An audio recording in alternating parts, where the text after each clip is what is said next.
Hello and welcome to my favorite books of 2018 video. This year was a challenge for me, trying to narrow down all of the great books that I read this year into a list of only 10 was quite difficult, but now that I'm sitting here with this fabulous stack of books beside me, I feel like I'm hosting a party and all of my best friends have shown up, and I feel so excited to introduce them to you and to talk about why I love these books. As usual, this list does not just include books released in 2018. In fact, I think there's only one new release on my list, and it's not trying to represent the objective best books that I read, but rather the ones that were my favorites, the ones that I enjoyed the most, and the ones that have stuck with me for the longest. I'm going to start off this list with the weirdest book that I read in 2018, which was easily The Vine That Ate the South by J.D. Wilkes. This book is a bit conventional in premise, since it is a quest novel about a young man who goes into the woods of western Kentucky looking to find something mysterious, but it's more about his journey of self-discovery as he reflects on experiences from his past, his troubled relationship with his father, and figuring out what he thinks about the American South. So while the structure of this book was familiar, nothing else about this book read like anything else that I've ever read. It was a completely strange and twisted story. The journey through the woods is very creepy, and this book also serves as a catalog for Southern mythology. So you get lots of great folk tales and urban legends about the different creatures that might be haunting the South. So I loved learning about this part of the world. The characters were so deeply troubled and messed up, but yet you really wanted to root for them. And everything that happens in this book is so bizarre. I never knew what was going to happen next, but I was just strapped in and along for the ride. So this was a really crazy book, but I absolutely loved it. Continuing on the list with another strange book, this is Near to the Wild Heart by Clarice Lispector, which was translated from the Portuguese by Alison Entrekin. And this was Clarice Lispector's debut novel that was published when she was 23 years old. And it's a book about a very strange woman named Joanna, who we see at a few points in her life. And this book is really not about plot. It's not about what happens to Joanna, but rather it's that the reader gets this very unique opportunity to experience the mind of this deeply unconventional person. So Joanna is someone who has been strange and alienated her whole life. As a child, we can see that she's very lonely and that the people around her suspect that she might be evil, and they call her a viper because she doesn't conform to traditional behavior, or she doesn't have a similar sense of morals. She's just very different from the people around her, and that's what made this book so fascinating. So I loved spending time in Joanna's mind. Joanna is trying to discover this wild heart of life, or basically how to have a meaningful existence, because she's not convinced that she wants to just have a typical life of getting married and having kids, but rather she's someone who thinks deeply about what it means to be a self trapped in a body, and how we're never really able to convey what that means through the trappings of language. She thinks about whether it's more important to have a rich internal life, where everything that's important that happens to you happens within your own mind and within your own body, or whether she should be going out and experiencing the world externally. And it was just fascinating to be in this woman's mind. And this book is under 200 pages, but it took me a month to make it through this book because I just had to stop and think and reflect so often on what I was reading because my mind was just being blown quite often. This book is far from perfect. The structure is very messy and it doesn't really build up to anything climactic in the second half, but there is just something that is so refreshing and powerful about this writing that it more than makes up for its shortcomings, so it had to be included on my list. Next on the list is My Favorite Thing is Monsters by Emile Ferris. I got majorly into reading comics and graphic novels this year, and I think that all happened after reading this bad boy because it really opened my mind to the possibilities of the genre. As you can see, this book isn't traditionally paneled. It is kind of set up to look like a notebook, and the drawings sometimes just explode and fill up the page. And it was just such a creative style of storytelling that I had never experienced before, that I was just completely enchanted with this story. It's also super dark, so I wasn't quite expecting that, because at first it's just kind of about this like quirky kid who, you know, looks a bit like a monster and she's different than the people around her. But then you realize this coming of age story is going to be more intense than you expected. So not only are you learning about what happens to Karen in her day-to-day life, but she also begins investigating the life of this woman who used to live upstairs, and she learns this woman's story as she was a Holocaust survivor. So you can imagine that these parts of the book get very depressing and bleak. So this book was just very dark, but also it was just such a creative and visual way of telling the story that I was completely invested, and I cannot wait to see where this series is going to go next.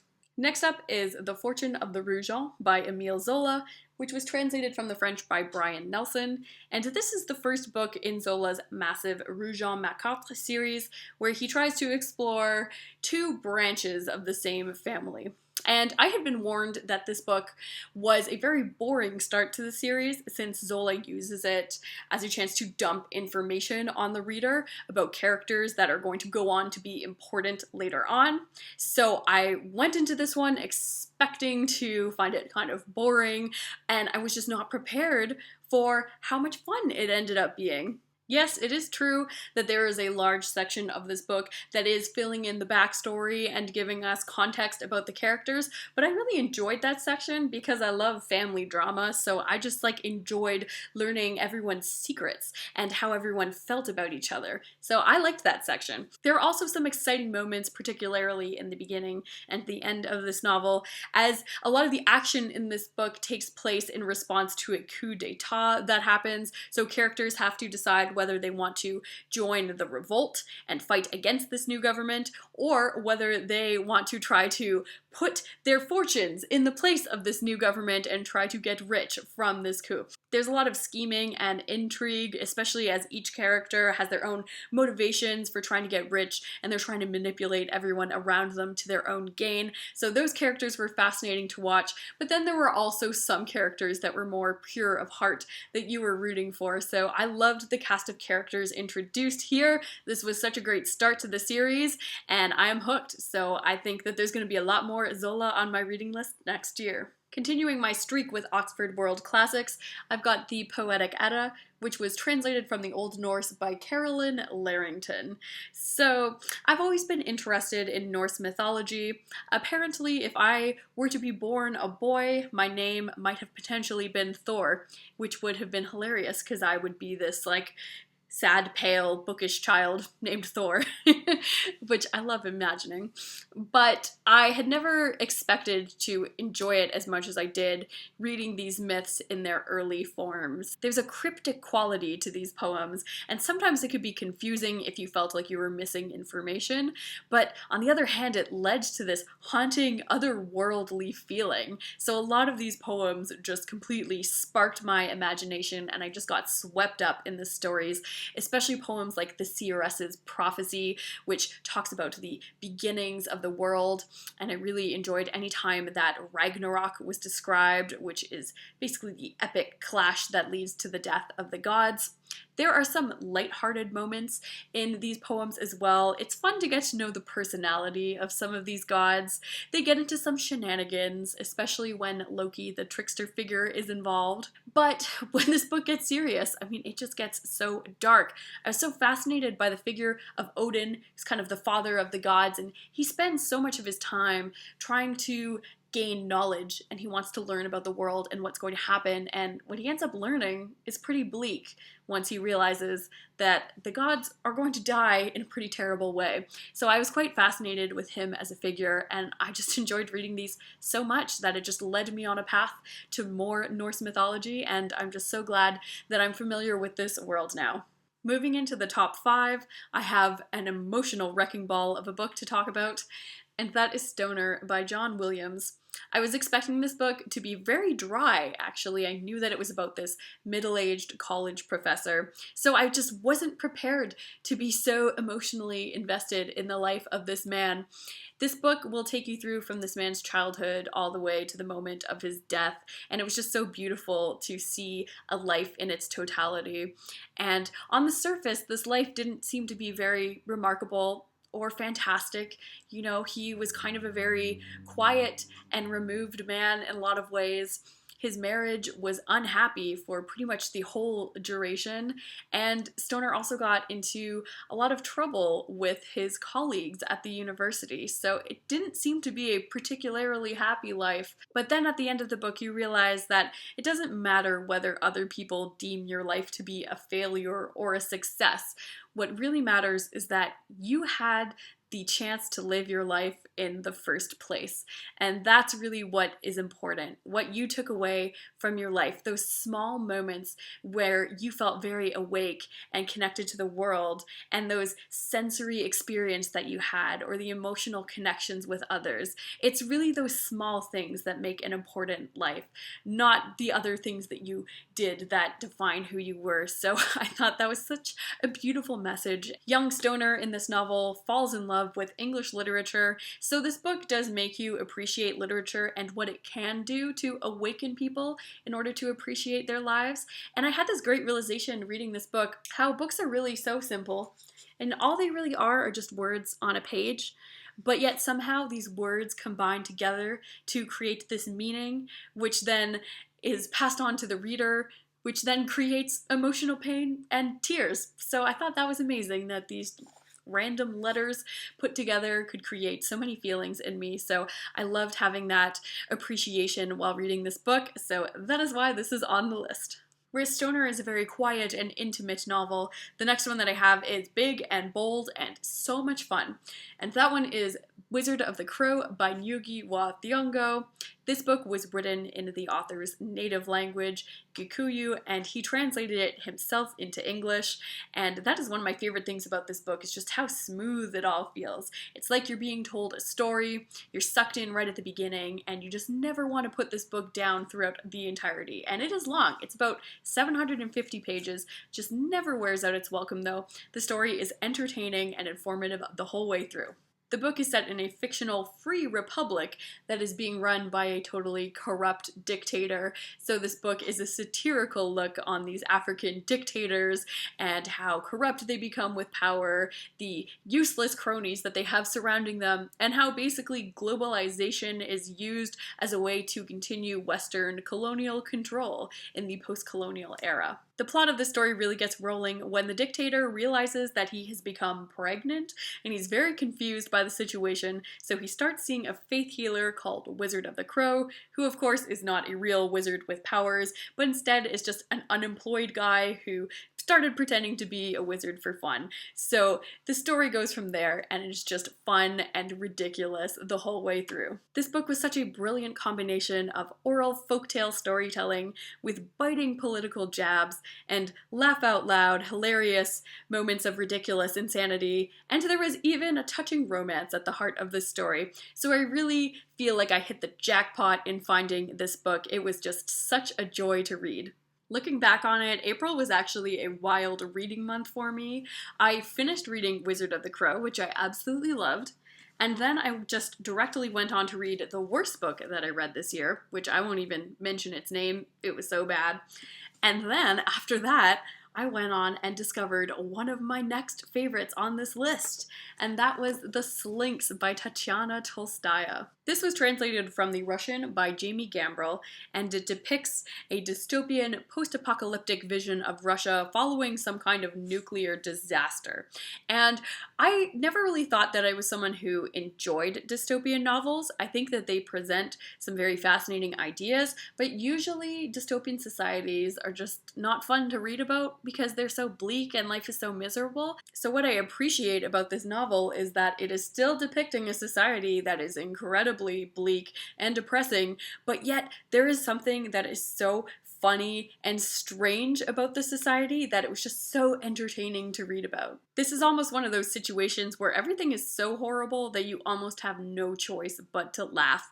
So this is a group of people who are so far removed from their former civilization and cultural values that they've basically started again from scratch. They're quite lawless. A lot of them have genetic deformities, and then there are a few older people who have survived from before the blast that just watch on with horror at how humans have fallen apart over time without rules of society keeping them in place. Tatyana Tolstaya has a very sick and strange sense of humor, as do I, so I really appreciated how twisted this book was.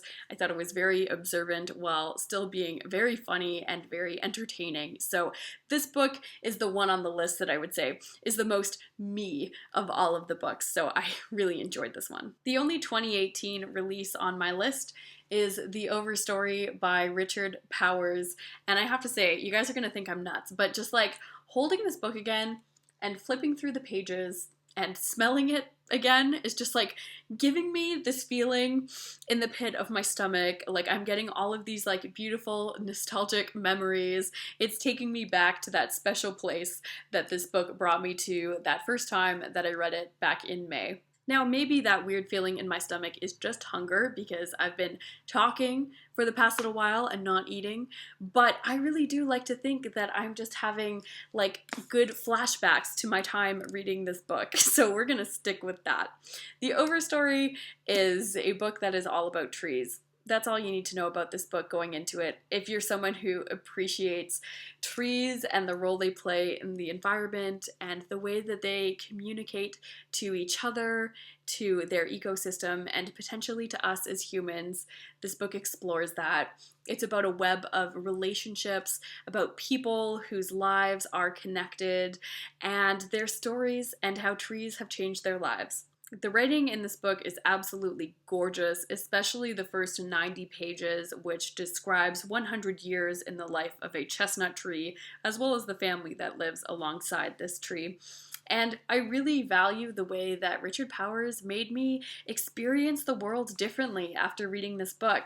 I read it at the perfect time of year when spring was just starting, and this book made me choose to go outside and to go for walks and to surround myself with trees because I knew that it was something that was going to make me feel better about life, which it absolutely did. So you have to love that when a book hits you in such a way that it actually gets you to change your own habits. I think that that's really amazing. This book explores how humans need stories in order to change their beliefs, and it's almost through the use of story that Powers is hoping that people will actually start to care about environmental destruction and preserving trees. So maybe that's kind of a pie in the sky kind of belief, but I do like to think that this book did change me and made me realize what's important to me. So I can't say that this book will have the same effect on everyone, but I truly value the experience that I had reading this book. I loved it so much. And finally, my favorite read of 2018 had to go to the ancient classic,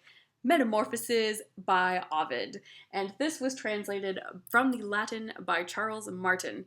I'm actually just realizing now that 6 out of the 10 books on this list are works in translation, so feeling pretty good about that. Part of me is very surprised to see a work of ancient poetry at the top of my reading list because I'm usually just such a sucker for novels. They are usually my favorite things that I read. So this was a surprise, but what I realized in 2018 is that really my favorite thing about reading is taking in stories. And stories can come through so many different shapes and formats, as I realized reading graphic novels and ancient poetry. So even though I usually enjoy the way that novels unroll stories, I am totally open to stories in whatever form they come. If it is an entertaining tale, I am there for it. I want to experience it. And that's why I was so drawn to this collection, because it is basically a compilation of so many iconic Greek myths that it was such a delight to just flip from story to story, and you'd encounter so many figures that you already knew. but the arrangement was different, and their stories would be connected in different ways. So this was just such a cool reading experience. This is something that I can see myself rereading quite frequently for the rest of my life, not only for entertainment purposes, but because it's such a valuable overview of so many important Greek and Roman myths. But there will always be something very special about the first summer that I read this. So that is why this is my top read of 2018. So that's it for my list of my favorite reads of 2018. I realize now, looking back on this list, that aside from Clarice Lispector, all of these authors were completely new to me this year. So it was a good year for discovering some new authors, and I'm excited to continue exploring these authors and some of their other works in the years ahead. I'd love to hear from you if you've read some other books by these authors, where I should go next with them, or if you've read any of the books on the list. I'd also love to hear if you had any unexpected favorites this year or discovered some new authors. Thanks so much for watching, and I hope you had a great year in reading in 2018, and I will continue to see you again for more updates in 2019.